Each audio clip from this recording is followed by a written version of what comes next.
I'm going to tie a pheasant tail nymph on a jig, so I'm starting off with a size 14 hook and a 3/32 tungsten bead. I'll also add some additional weight here with wraps of lead. I'll break off either end, and then when I seat the bead, I'll seat it on the straight part of the hook shank and then push it into the bend so that it seats in there properly.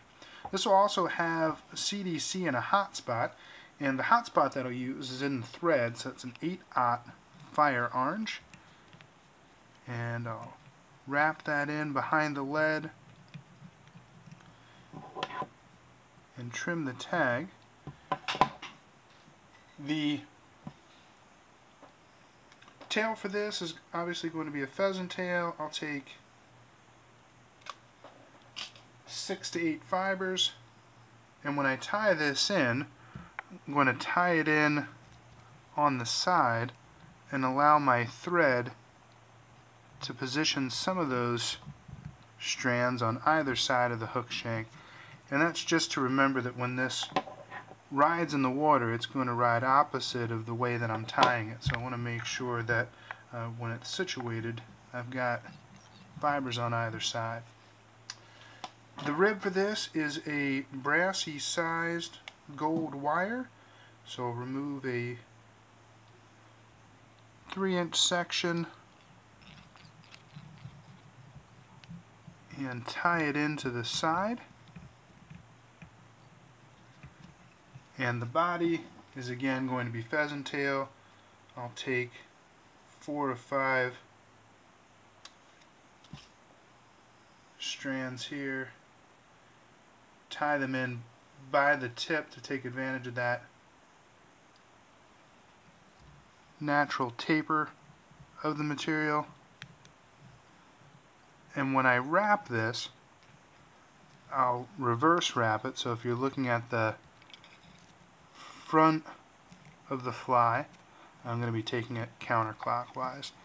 And to make sure I've got maximum coverage, as I wrap it, I'm untwisting it so that it doesn't bunch up. I'll take my pheasant tail beyond my thread and then take some hard wraps back, hard wraps in terms of an angle, so I make sure that I don't unravel all the work that I've done. Then I'll trim the excess there. Now I can make a traditional or clockwise wrap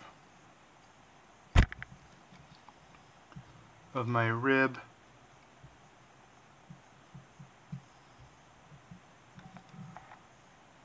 up through, then I'll tie it off, and I can break the excess. Now I'll position my thread back to about a bead width behind the bead itself for the thorax, and that I'm going to use a peacock ice dub. So I'll take a pinch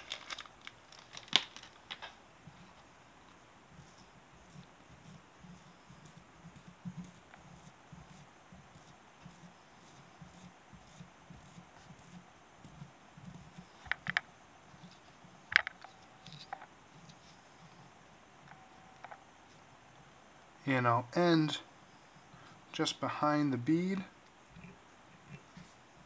Pull off some of these flyers, and now I can tie in my CDC. CDC comes in a couple of varieties, either in the puff or in the kind that I'll use here, which has a stem in it. You've got the option of either tying it in by the stem or by the tip. Either way, the tip's going to be the fragile bit of this. So what I like to do is tie it in by the stem.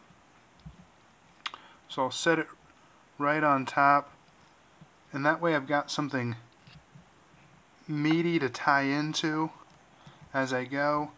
And if this does happen to break off while I wrap it, if the tip comes off when I do it, at least then I'll have something still tied in and maybe can salvage it. So I'll take my hackle pliers and I'll grab on by the tip, Then I'll try to move these fibers so that they face the tail, or that they lie in that direction, and then take a couple of wraps here, and again just continue to stroke them back as I go. When I get to the end of my wraps, I'll tie it off with my thread. At this point I'll come back and try to clip that tip, and now I can pull all of this back and tie it in.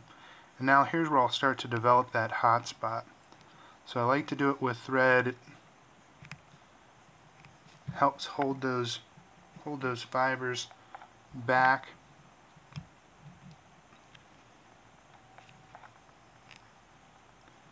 And then I'll whip finish.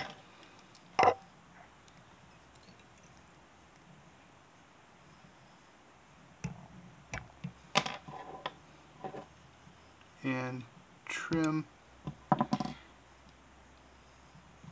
And now if you have these pieces of CDC and they're a little bit long, I'm just going to pinch this all together. I'll move it back, slide my fingers back until I get to the tail, and then I'll just pinch and kind of break off any of these flyers that are really long. Must have missed my thread here.